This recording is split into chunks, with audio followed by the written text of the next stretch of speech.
Hello guys, welcome to Lawputra YouTube channel. Today we discuss about the difference between acquittal and discharge. क्या इनमें differentiation है और क्या ये दोनों में अलग है जो ये डिफरेंशिएट करता है एक दूसरे को। एक्विटल एंड डिस्चार्ज जरूर सुनने में एक सेम समान वर्ड लगते होंगे या इनका मीनिंग आपको लगता होगा कि दोनों सेम है या सिनोनिम्स है, ऐसा नहीं है। There is lot of difference between both of them. Let's start. Acquittal की जब बात करें वहाँ आपने सुना होगा या न्यूज़पेपर आप पढ़ते होंगे तो वहाँ आया होगा this person is discharge from this case, this person is acquittal from this case. There is differences between both of them. Let's start the word acquittal. Acquittal means verdict of not guilty, cleared of charge and not tried again for the same offense. Acquittal का मतलब ये रहेगा कोई person है वो not guilty साबित हो चुका है, जज कोर्ट ने उसे नॉट गिल्टी साबित किया है, उसे प्रूव कोर्ट ने बियॉन्ड एनी प्रूफ बोल रही है कोर्ट कि आप नॉट गिल्टी हैं, आपके जो ऑफेंस किया है उसमें आप आपका कोई मतलब मैटर नहीं है, आपका कोई हाथ नहीं उस मैटर में, उस केस में आपका कोई हाथ नहीं है, आप नॉट गिल्टी हैं और उसी सेम ऑफेंस में आपको वापस ट्रायल नहीं किया जाएगा। ऐसा नहीं कि आपको नॉट गिल्टी या एक्विटल दे दिया किसी केस से तो उसी केस में आपको वापस ट्रायल आपकी स्टार्ट हो जाएगी, ऐसा नहीं होगा। आपको एक्विटल दे दिया तो आप नॉट गिल्टी साबित हो चुके हैं कोर्ट के पॉइंट ऑफ व्यू से। अब बात करें डिस्चार्ज की, release from a legal proceeding without formal finding of guilt which means accused trial from the same offence. Release from legal proceeding कोई लीगल प्रोसीडिंग हो रही है उससे रिलीज कर दिया गया।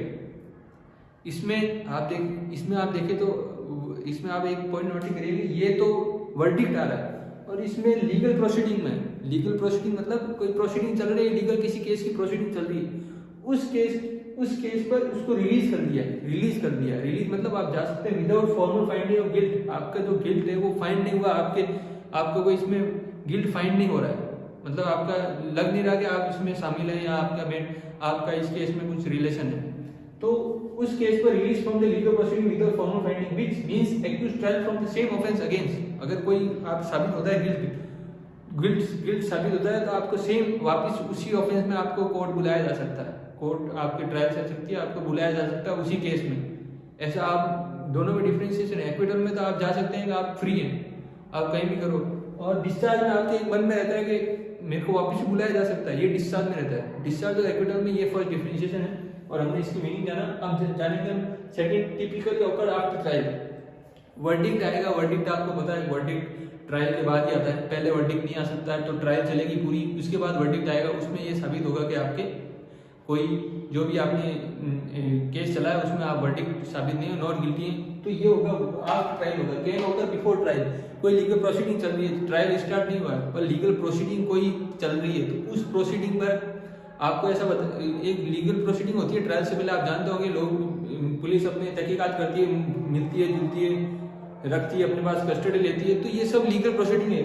ये can occur before trial, trial से पहले भी डिस्चार्ज आपको किया जा सकता है, तो ये बिफोर ट्रायल होता है। वही बात करें थर्ड पॉइंट की, accused free goes free to end criminal proceeding end. Accused है वो फ्री है, आप एक्विटल हो गए तो आप फ्री हैं, आप कहीं भी जाओ, कोई भी घूमो, कोई भी आपको बाइंडेशन नहीं है, कोई भी आपको प्रोहिबिशन नहीं है, आप कहीं भी जाओ, कहीं भी करो। क्रिमिनल प्रोसीडिंग एंड, और वहीं पर ही क्रिमिनल प्रोसीडिंग एंड हो जाएगी। आपको ऐसा नहीं है कि वो प्रोसीडिंग चलती रहेगी, आपको एक्विटल कर दिया, ऐसा नहीं होगा, वो क्रिमिनल प्रोसीडिंग वहीं एंड हो जाएगी। आपको एक्विटल कर दिया कोर्ट ने तो आपकी क्रिमिनल प्रोसीडिंग वहीं एंड हो गई चुकी। बात करें हम थर्ड पॉइंट की, एक्यूज्ड में face restriction such as probation और कम्युनिटी सर्विस। रेस्ट्रिक्शन हो सकता है, आपने सुना होगा कि आप इंडिया से बाहर नहीं जा सकते जब तक प्रोसीडिंग चल रही है, ऐसा दिया जाता है, ये सब रेस्ट्रिक्शन है। रेस्ट्रिक्शन क्यों है? क्योंकि आपको एक्विटल नहीं किया, डिस्चार्ज किया गया, आपको इंडिया छोड़ के नहीं जाना या जो केस चल रहा है उस पर आप फौरन नहीं जा सकते, ऐसे आपको सुना होगा आपने, रेस्ट्रिक्शन लगाए जाते हैं। वो किस में लगाए जाते हैं? डिस्चार्ज में, क्योंकि आप एक्विटल नहीं हुए हो, डिस्चार्ज हुए, तो डिस्चार्ज में आपकी रेस्ट्रिक्शन लग सकते हैं। बात करें फोर्थ पॉइंट, जज believe prosecution not proven guilty. जज वर्डिक्ट देता है तो वर्डिक्ट देने वाला जज है, तो उसको लगता है कि कोई आपका जो आप गिल्ट आपका जो साबित नहीं हो रहा है, कोई भी आपका गिल्ट नहीं है, उसमें आपका इस मैटर में कोई लेना देना नहीं है, जज ये मानता है तब आपको एक्विटल किया जाता है। वही बात करें फोर्थ पॉइंट डिस्चार्ज की, the court believe not enough evidence. इसमें एक थॉट रहता है कि आपके खिलाफ कोई, आपके अगेंस्ट कोई एविडेंस नहीं है प्रॉपर, तो हम कोर्ट आपको डिस्चार्ज करती है, ऐसे एक्विटल नहीं देती, क्योंकि कोर्ट के मन में रहता है कोई एविडेंस आ जाता है तो फिर आपकी वापस से उसी ट्रायल आपकी स्टार्ट हो जाएगी उसी टाइम।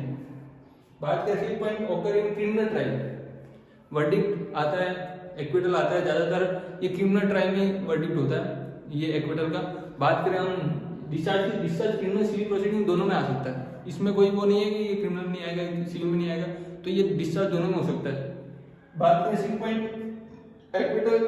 एक्विटल दे दिया, case close, case open if new evidence found. Simple differentiation है लास्ट, केस एक्विटल दे दिया तो केस वहीं क्लोज, और डिस्चार्ज कर दिया है तो कोई एविडेंस फाउंड हो गया, क्योंकि हमने ये 3rd 4 पॉइंट देखा तो court will not in evidence, और एविडेंस फाउंड हो गया तो फिर आप वापिस कोर्ट पधारे, कोर्ट आपको बुलाया जाएगा वापिस, case open if new evidence found, उस केस में आपको कोर्ट वापिस आना पड़ेगा। होप आपको डिफरेंशिएशन क्लियर हुआ होगा। और भी आपको कोई डाउट है तो आप हमें कमेंट सेक्शन में बता सकते हैं। Thanks for watching law of the YouTube channel.